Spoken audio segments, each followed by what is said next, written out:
This channel does not promote any violent, harmful, or illegal activities. All content provided by this channel is meant for an educational purpose only. তিলোত্তমা কাণ্ডে supreme কোর্টে অস্বস্তিতে রাজ্য সরকার, police প্রশাসনের ভূমিকা তীব্র অসন্তোষ।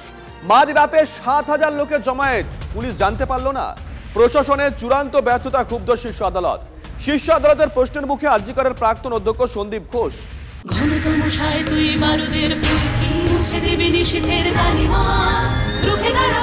একজন মা হয়ে বলছি, সফল জীবনের জন্য যেমন চাই মজবুত হয়ে ওঠা শিক্ষা, মজবুত চুলের জন্য তেমনই চাই Alopex long and strong hair oil. রাত পর্যন্ত কোনো এফআইআর দায়ের করা হয়নি। প্রিন্সিপাল কি করছিলেন?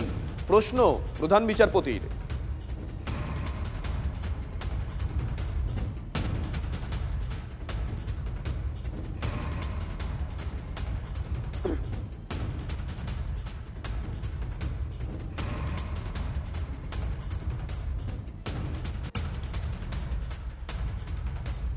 এদিকে তিলোত্তমা হত্যা আরজিকর কর্তৃপক্ষকে তীব্র ভর্ৎসনা সুপ্রিম কোর্টের। দেহ হস্তান্তরের ৩ ঘন্টা পর এফআইআর।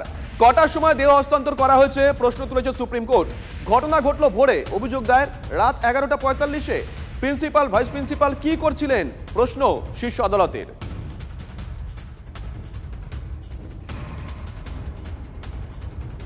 কখন নির্যাতিতার অন্ত্যেষ্টি সম্পন্ন হয়েছে সুপ্রিম কোর্ট প্রশ্ন তুলেছে। কেন হাসপাতাল আগে এফআইআর করেনি, এই প্রশ্ন প্রথম থেকে উঠে আসছে। কেন প্রিন্সিপালকে তড়িঘড়ি নতুন পোস্টিং দেওয়া হয়? ৭,০০০ মানুষ হামলা চালালেও প্রশাসন জানলো না। প্রথম থেকে অনেকেই প্রশ্ন তুলেছিলেন, আইবি কি টোটালি ফেলিওর? আজকে সুপ্রিম কোর্টও কার্যত এই প্রশ্নই তুলে দিয়েছে।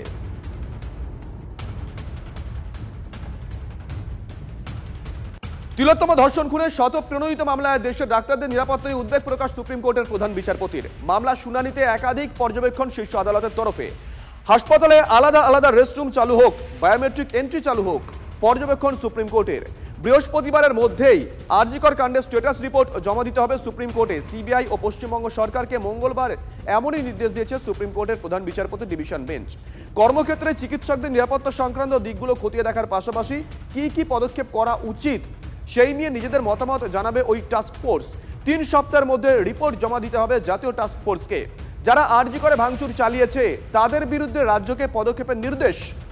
অটোপসি রিপোর্টও চেয়েছে supreme court.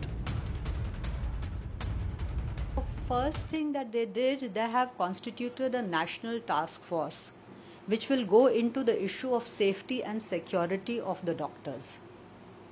And that report will be presented to the court, first an interim report and within 2 months the final report, to ensure that doctors all over the country are protected.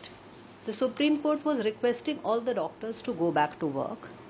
So how do we expect the doctors to join work if we don't provide them security? So the Supreme Court has directed central security at the hospital premises so that there is security for the resident doctors and they can resume the work so that they don't feel threatened. চিকিৎসকদের যে সমস্যা, duty room নেই, toilet নেই, এইসব যে সমস্যা, নিরাপত্তা নেই, এই বিষয়গুলি তারা হচ্ছে উল্লেখ করেছে। এটা খুবই ইতিবাচক দিক এবং ন্যাশনাল টাস্ক ফোর্স, আমরা আশা করব যে এটাতে চিকিৎসক সংগঠনগুলি, সর্বভারতীয় চিকিৎসক সংগঠনগুলির প্রতিনিধিদেরও রাখবেন সুপ্রিম কোর্ট। আজকে যদি সরকারি হাসপাতালের পর সরকারি হাসপাতাল সেই ন্যাশনাল ক্রাইটেরিয়ার দিকে ভ্রুক্ষেপও না করেন, অর্থাৎ তাদের কোনো স্ট্যান্ডার্ডাইজেশনের দরকার নেই, তারা সরকারি সম্পত্তি বলে তারা একটা যে কোনো ভাবে একটা হাসপাতাল চালালেই সেটা হাসপাতাল হয়ে যায়, তো এইটা তো আমাদের স্বাস্থ্য মন্ত্রক, দেশের সুপ্রিম কোর্ট তো দেশটা চালাচ্ছেন না, দেশটা তো চালাচ্ছে union government and state government. So what the hell were the union and state governments doing all this time? তারা কি নাকে দম দিয়ে ওপেন ইথার অ্যানেস্থেসিয়া নিয়ে ঘুমোচ্ছিলেন? সুপ্রিম কোর্ট অনেক বৈপ্লবিক, অনেক একটা সমাজকে পরিবর্তন করবার জন্য অনেক যাকে বলে বৈপ্লবিক সিদ্ধান্ত একের পর এক নিয়ে চলেছে। আর সুপ্রিম কোর্টের পরে মানুষের তো আস্থা আছেই। যারা অপরাধ করেছে তারা নয়, সে অপরাধকে লঘু করে দেখানোর জন্য যে পুলিশ কর্তৃপক্ষ, যে হাসপাতাল কর্তৃপক্ষ, সরকারি কর্তৃপক্ষ, সকলকে সাজা দিতে হবে। কেউ যেন বেঁচে না যেতে পারে এই ড্র্যাগ নেট থেকে।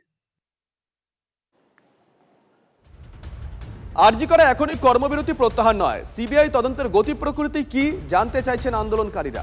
যতক্ষণ না তদন্তের গতি প্রকৃতি নিয়ে সন্তুষ্ট হচ্ছি কর্মবিরতি চলবে, এমনটাই জানিয়েছেন তারা। সুপ্রিম কোর্টের কর্মবিরতি প্রত্যাহারের আবেদনের পর ঘোষণা আন্দোলনকারীদের। ঘটনায় এক নাকি একাধিক ব্যক্তি জড়িত, উত্তর চাইছেন ডাক্তাররা। শুরু থেকেই বলেছিলাম, যখন এসআইটির আন্ডারে এই তদন্ত প্রক্রিয়া চলছিল, শুরুতেই আমরা বলেছিলাম যে একটা কলেজ কর্তৃপক্ষের পক্ষ থেকে বলা হচ্ছে এটা আত্মহত্যা। কলেজ কর্তৃপক্ষ থেকে এফআইআর দেরিতে লজ করা হলো, তাই আমরা পুলিশি তদন্ত চাইনি, জুডিশিয়াল ম্যাজিস্ট্রেট ইনকোয়ারি তদন্ত চেয়েছিলাম। মহামান্য হাইকোর্টের আদেশে সিবিআই তদন্ত প্রক্রিয়া চলছে, আমরা সেটাকে ওয়েলকাম করেছি। তদন্ত প্রক্রিয়া যেমন চলছে চলুক, কিন্তু তদন্ত প্রক্রিয়ার প্রোগ্রেস কী, তদন্ত প্রক্রিয়ার আপডেট কী, এই ঘটনার সাথে জড়িত এক না একাধিক, দুজন, তিনজন, চারজন, পাঁচজন, যদি ঘটনার সাথে জড়িত একাধিক হয় বা কতজন এটা জানাক। যদি একাধিক হয় তাহলে তারা এখনও ক্যাম্পাস এবং আউটসাইড ক্যাম্পাস ঘুরে বেড়াচ্ছে। তাহলে আমি আমার female colleague, female sister, female nursing student, female junior student, senior student and female রেসিডেন্টকে আমি কী অ্যান্সার দেব, যার জন্য আমরা কর্মবিরতি তুলে নিতে পারি। কলেজের অধ্যক্ষা যদি নিরাপত্তার অভাব বোধ করে, তাহলে ছাত্ররা কী করে কর্মবিরতি তুলে নিয়ে কাজে যোগ দিতে পারে। এই ঘটনার সাথে একাধিক লোক জড়িত, বারবার আমরা যেটা বলতে চাইছি, আমাদের কনসার্ন একাধিক। সিবিআই তদন্ত করে জানাক এক না একাধিক, কতজন, হাউ মেনি, এর ঘটনার পথে মোটিভ কী। যদি এই মোটিভ আমরা না জানতে পারি, তাহলে আমরা কীভাবে বলতে পারবো যে ভবিষ্যতে এই ধরনের ঘটনা ঘটবে না। সুপ্রিম কোর্টে তিলোত্তমা মামলার শুনানির আগে ব্যাপক শোরগোল। তিলোত্তমার বাড়িতে গিয়ে তার নাম করে ওকালতনামায় সই করানোর চেষ্টা, বিস্ফোরক অভিযোগ করেছেন বিকাশ রঞ্জন ভট্টাচার্য। মামলায় মোড় ঘোরাতে তৃণমূলের বিরুদ্ধে ষড়যন্ত্রের অভিযোগ সিপিআইএম সাংসদ তথা আইনজীবীর। যারা তার নাম ব্যবহার করে এ কাজের চেষ্টা করেছে তাদের খুঁজে বের করে জিজ্ঞাসাবাদ করা উচিত, এমনটাই দাবি বিকাশ রঞ্জন ভট্টাচার্যের। অনেক গোপন তথ্য উদ্ধার হতে পারে বলে আশঙ্কা বর্ষিয়ান আইনজীবী। আমার অনুমতি ছাড়া আমার নাম করেছি, সেটা ঠিক করেননি। তারা কোনো বদ উদ্দেশ্য নিয়ে গেছিলেন আমি তা বলছি না, কিন্তু হতেও পারে। তো সুতরাং আমার নাম যখন কেউ কোথাও করছেন, তাহলে তো উচিত আমার অনুমতি নেওয়া। সেটা না নিয়ে তারা চলে গেলেন নির্যাতিতার বাড়িতে। তারা ঘটনাক্রমে সই করেননি, তারা মনে করছেন বিকাশবাবু না বললে আমরা সই করবো না। ভালো কিন্তু আচরণ, যারা গেছে তারা মেডিকেল স্টেজে শুধু তবে হয়তো।